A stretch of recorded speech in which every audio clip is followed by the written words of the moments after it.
Hello दोस्तों, आपका present repair में फिर से स्वागत है। आज हम जिस बुक की बात करने जा रहे हैं उस बुक का नाम है थिंक लाइक अ मॉम। इस किताब को जय शेट्टी ने लिखा है। इस किताब को पढ़कर आपको पता चलेगा कि आपके कष्टों का असली कारण क्या है। कारण जानकर आपको उसके निवारण का भी तरीका पता चलेगा। यह सब जानकर आप सच्ची खुशी, शांति और संतुष्टि पा सकेंगे। दिन प्रतिदिन होने वाला स्ट्रेस और एंजाइटी भी हमेशा दूर रहेंगे। इस किताब को 3 भागों में बांटा गया है। Part 1 let go, part 2 grow and part 3 give. आइए पार्ट को देखते हैं। Part 1 let go. इस भाग में लेखक ने बताया कि जो निगेटिव चीजें आपने पकड़ रखी है उन्हें छोड़ दीजिए। इसके लिए सबसे पहले आप अपनी आइडेंटिटी के बारे में समझिए कि आखिर आप हैं कौन। आइडेंटिटी क्या आप एक जॉब के लिए स्ट्रगल कर रहे व्यक्ति हो? क्या आप एक डिप्रेशन में जी रहे व्यक्ति हो? क्या आप बिजनेस में फेल्ड व्यक्ति हो? आखिर आप हो क्या? आप जो हैं क्या आप वही हैं या आपको सच में कुछ और होना चाहिए? तो दोस्तों, इस भाग में लेखक ने यही बताया है। हम जब बच्चे थे तो क्या थे? हम ना कोई टीचर थे, ना दुकानदार थे, ना जॉब के लिए परेशान व्यक्ति थे, ना में डिप्रेशन था। हम सिर्फ एक उन्मुक्त जीव थे, खुश थे, ताजी और स्फूर्ति से भरे हुए थे। लेकिन धीरे धीरे हमारे मन में धूल जमा होती गई। यह धूल हमारे खुद के एम्बिशंस की हो सकती है या समाज के द्वारा कही गई निगेटिव बातों की भी हो सकती है। हम बहुत बड़ी बड़ी डिजायर पाल लेते हैं। हमें लगता है जब इतना पैसा होगा तो फिर हम खुशी से जी लेंगे। यह एक तरह की धूल है। क्या सिर्फ पैसों वाला आदमी ही खुश होता है? एक आदमी अगर डिवोर्स हो जाए तो उसे डिबेट्स आदि हो तो क्या वो खुश रह पाएगा? उसके मुकाबले वह गरीब आदमी ज़्यादा खुश होगा जिसकी पत्नी अपने हाथों से खाना बनाकर खिला रही हो या उसे कोई बीमारी ना हो। ऐसे ही एक बिजनेस में फेल होने से लिए डरते हैं क्योंकि हम सोचते हैं कि लोग क्या कहेंगे। दोस्तों, इस तरह की धूल को अपने मन के आईने से साफ कीजिए। आप देखेंगे कि आपको आइडेंटिटी और जीने का असली मकसद पता चलेगा। आप फिर से बच्चे की तरह खुश और टेंशन फ्री जीवन जीने लगेंगे। अपनी आइडेंटिटी को जान लेने के बाद आपको निम्न चीज़ें छोड़ देनी है। Lower values.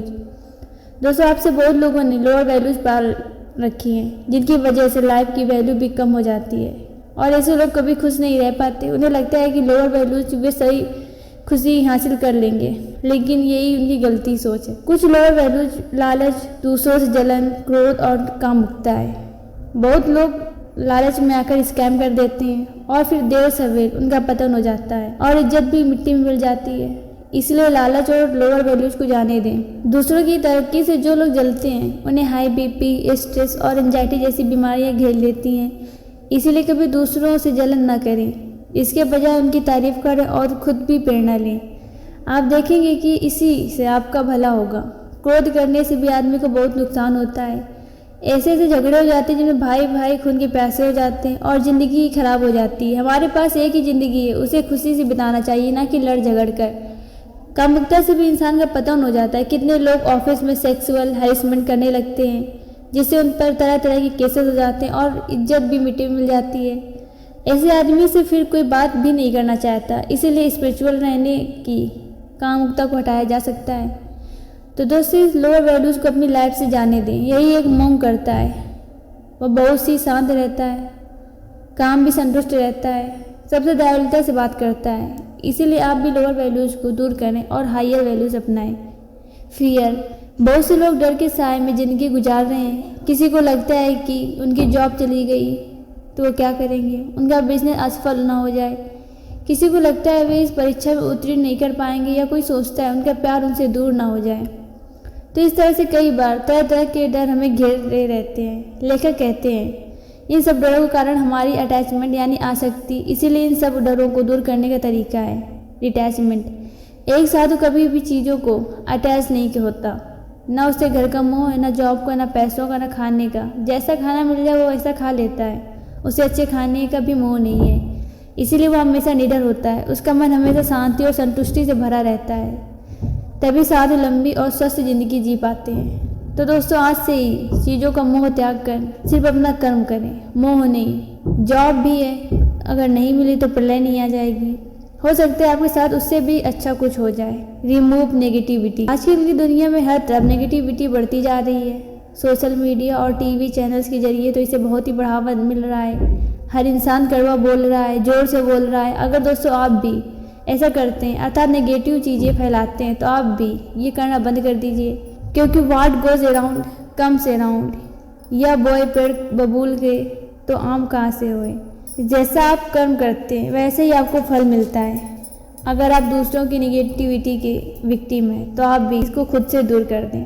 कई बार हम खुद को ही क्रिटिसाइज करने लगते हैं, ऐसा करना भी आपके लिए अच्छा नहीं है। निगेटिविटी से लड़ने के लेखक ने 3 स्टेप बताए। Number 1, site. हमारी ज्ञान इंद्रियां यानी सेंस ऑर्गन्स हमें बहुत प्रभावित करते हैं। सुबह उठने से पहले कभी भी निगेटिव चीजें जैसे टीवी की न्यूज या व्हाट्सएप या फेसबुक आदि चेक न करें। ऐसी चीजें देखें जो आपको सारे दिन के लिए पॉजिटिव एनर्जी से भर दें, जैसे उगते सूर्य को देखें, खिले हुए फूलों और कलियों को देखें, अपने परिवार के लोगों को फोटो देखें जिनमें आप प्यार करते हो, ईश्वर या फोटो देखें। Number 2, smell. स्मेल भी एक बहुत पावरफुल इंद्रिय है। इस पाक परफ्यूम या इत्र आदि की इतनी बड़ी इंडस्ट्रीज इसी इंद्र की बदौलत चल रही है। अच्छी स्मेल हमें तरोताजा कर देती है, एक नई स्फूर्ति और ऊर्जा देती है। दूसरी और बुरी स्मेल हमें बीमार सा कर देती है, लोगों की उबकाई आ जाती है। इसलिए आप नेचुरल खुशबू का इस्तेमाल करें। अपने लिए छोटा सा बगीचा जरूर बनवाएं, अपने घर में भी फूल उगाएं। अच्छे और खुशबूदार वातावरण से आप हमेशा पॉजिटिविटी से भरे रहेंगे। Number 3, sound. ध्वनि हमारे जीवन को बहुत तरह से प्रभावित करती है। बच्चे की किलकारी से सब लोग खुश हो जाते हैं, उनके मस्तिष्क में प्यार का संचार होने लगता है। अच्छे म्यूजिक का महत्व तो सबको पता ही है, इसीलिए प्रतिदिन आधा घंटा अपने मनपसंद गाने सुनें और खुद को म्यूजिक थेरेपी से हील करें। आपकी सारी थकान भाग जाएगी और आपके होठों पर अपने आप ही मुस्कान आ जाएगी।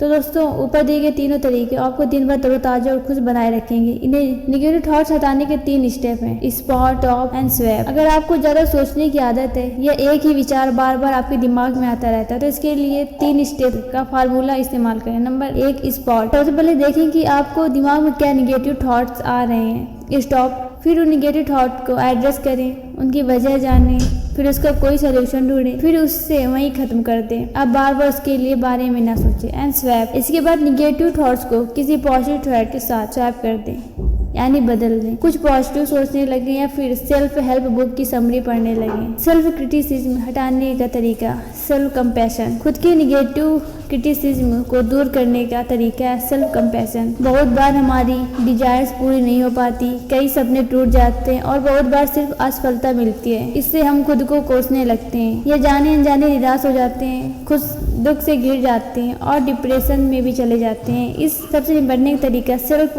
फॉरगिवनेस और सेल्फ कंपैशन है। दोस्तों, यूनिवर्स या कंट्रोल हमारे हाथ में नहीं है, हमें हर चीज नहीं मिलेगी, हम बहुत सी गलतियां भी करेंगे। इसके लिए आप खुद को सजा ना दें, बल्कि सबसे पहले खुद को माफ कर दें। आखिर हम सब ह्यूमन ही तो हैं। इसके बाद खुद से प्यार करें या खुद के लिए दयालु रहे, इसे सेल्फ कंपैशन कहा जाता है। दूसरे तो हम प्यार से बात करते ही हैं, उसी तरह खुद को भी कभी निराश के गड्ढे में न ढकेलें। आप देखेंगे आप एकाएक खुश हो जाएंगे। सेल्फ कंपैशन के बारे में शायद आपको पहले पता नहीं होगा, इसलिए ऐसी किताबें हमेशा पढ़ते रहना चाहिए ताकि आपको नई नई बातें पता चले और आप अपने ज्ञान में वृद्धि हो सके।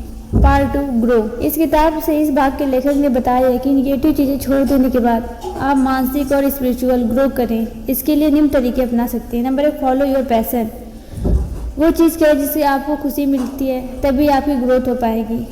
दूसरों की देखा देखी कुछ भी ना करें। बहुत से पेरेंट्स दूसरों की देखा देखी अपने बच्चों को साइंस रखवा देते हैं ताकि उनका बच्चा भी डॉक्टर या इंजीनियर बन जाए। बेशक बच्चे को उसमें बिल्कुल इंटरेस्ट ना हो, लेकिन वे अपने अधूरे सपनों को बोझ उन पर लाद देते हैं। कई बार तो बच्चे आत्महत्या कर लेते हैं। इसलिए बच्चों को इंटरेस्ट और स्ट्रेंथ जानकर उनका सब्जेक्ट चुनना चाहिए। ऐसे जॉब या बिजनेस में भी सिर्फ अपने पैशन को फॉलो करें। बेशक उन्हें पैसे कम मिले, लेकिन काम ऐसा होना चाहिए जिससे आपको खुशी मिले, नहीं तो जिंदगी के भर में बोर और चिड़चिड़े हो जाएंगे। पैसे ढूंढने के लिए जापानी तरीके इकिगाई के बारे में भी पढ़ सकते हैं। Number 2, good intention. किसी भी काम को अच्छी नीयत से करें, किसी की हेल्प भी यह सोचकर ना करें कि बदले में भी वो आपकी हेल्प करेगा। निसंदेह हेल्प वापस आती है, लेकिन सिर्फ त्याग भाव से ही हेल्प करें, कभी आपको उसका पुण्य भी प्राप्त होगा।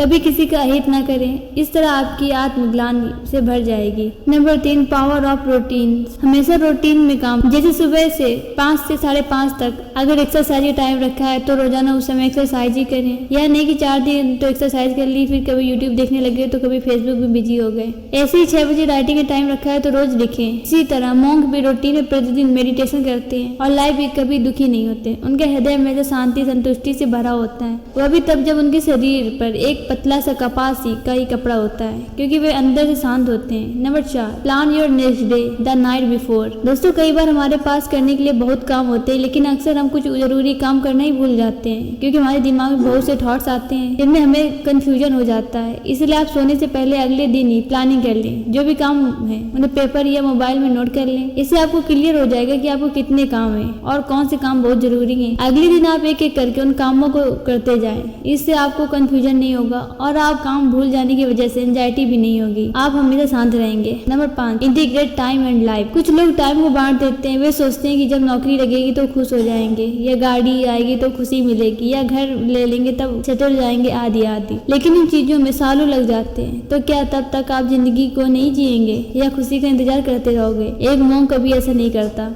वह हरदम खुश रहता है क्योंकि उसे पता होता है कि गया दिन वापस नहीं आएगा। ना ही वह खुश होने के लिए जॉब, गाड़ी, बंगले आदि का इंतजार करता है। वह तो एक फूल को खिलते देखकर ही खुश हो जाता है। तो दोस्तों, आप भी जान लीजिए कि टाइम आपकी जिंदगी का अभिन्न अंग है। इसे हिस्सों में न बांटे, बल्कि इसके साथ साथ आगे बढ़े और खुशी भी, संतुष्टि भी प्राप्त करें। वक्त आने पर जॉब और बाकी लग्जरीज भी मिल जाएंगी। Number 6, fill your mind with positive thought. अपने दिमाग में हमेशा पॉजिटिव थॉट ही भरें। बढ़ती आप कोई सेल्फ बुक पढ़ें। इससे आप देखेंगे आपका आदर्श ऊर्जा से भर जाते हैं। जिंदगी में आगे बढ़ने के लिए इंस्पायर फील करते हैं। ऐसा अक्सर करते रहे क्योंकि आप खुद अनुभव किया होगा कि मोटिवेशन की उम्र ज्यादा लंबी नहीं होती, इसलिए अक्सर पढ़ते रहे। Part 3, give. दोस्तों, इस भाग में पढ़ेंगे कि कैसे आप देने की प्रवृत्ति पैदा करें। इससे आप सच में खुश और संपूर्ण इंसान बन पाओगे। सबसे बड़े दान भी करने थे। वे कुछ भी दे सकते थे, लेकिन आपको आपकी धन संपत्ति देने की जरूरत नहीं है। तो आइए देखते हैं लेखक क्या कहना चाहता है। मोदिता। हर मोंक को मोदिता के बारे में बताया जाता है। आप भी इस कॉन्सेप्ट को जान लीजिए। मोदिता का मतलब है दूसरों को सिंपैथी यानी सहानुभूति देना और दूसरों की खुशी में खुश होना। अगर ये 2 बातें आपने सीख ली तो आपका जीवन बदल जाएगा। आजकल हर कोई दूसरों को नीचे दिखाने में लगा रहता है, दूसरों से कड़वा बोलता है।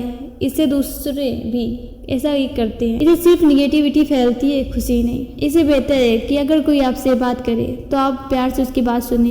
उसे कोई कष्ट है तो सिंपैथी दें, ना कि उसकी क्रिटिसाइज करने लगे या डांट दें। दूसरों कष्ट और दर्द समझें। इसी तरह आप अगर किसी को खुशी या तरक्की मिलती है तो ईर्ष्या या जलन ना करें। जलन का तो नाम ही काफी है। यह आपको अंदर से जलाने लगती है। ऐसा करने से ज्यादा स्ट्रेस हार्मोन्स निकलने लगता है, जिससे आपकी धड़कन बेवजह बढ़ जाती है और आपको आगे चलकर दिल की बीमारियां लग सकती हैं। एकदम से पता नहीं चलता। तो दोस्तों, आज से आप मोदिता का प्रिंसिपल भी जीवन में अपना लें। आपका जीवन आज से ही बदल जाएगा। रिलेशनशिप। कोई भी रिश्ता हो उसे मजबूत रखने के लिए आपको 3 चीजों पर ध्यान देना चाहिए। प्रेजेंस। जब भी किसी को आपकी हेल्प की जरूरत हो तो निस्वार्थ भाव से आगे बढ़ चढ़कर उसकी मदद करें। प्रेजेंट रहें, गायब न हो जाएं। अटेंशन। उन्हें जो भी कष्ट हो उसे ध्यानपूर्वक सुने और फिर उसके निवारण हेतु कार्य करें। बहुत से लोग दूसरों के कष्ट में आनंद लेने लगते हैं। इससे उसके साथ भी आगे ऐसा ही होता है, क्योंकि कष्ट किसे नहीं होता। इंटीमेसी। प्रागढ़ता बढ़ाने के लिए ट्रस्ट और प्यार अपनाएं। उन्हें हर्ट करने वाली बातें कभी न बोलें। उनका ट्रस्ट कभी न तोड़ें। जो प्रॉमिस किया है उसे हर हाल में निभाएं। अगर कोई चीज़ संभव ना हो तो उसे प्रॉमिस ना करें, लेकिन जितना संभव हो उसे करें। ये ऑडियो बुक अच्छी लगी हो तो आप प्लीज़ हमारे चैनल को लाइक, सब्सक्राइब एंड शेयर करिएगा। So thanks for watching.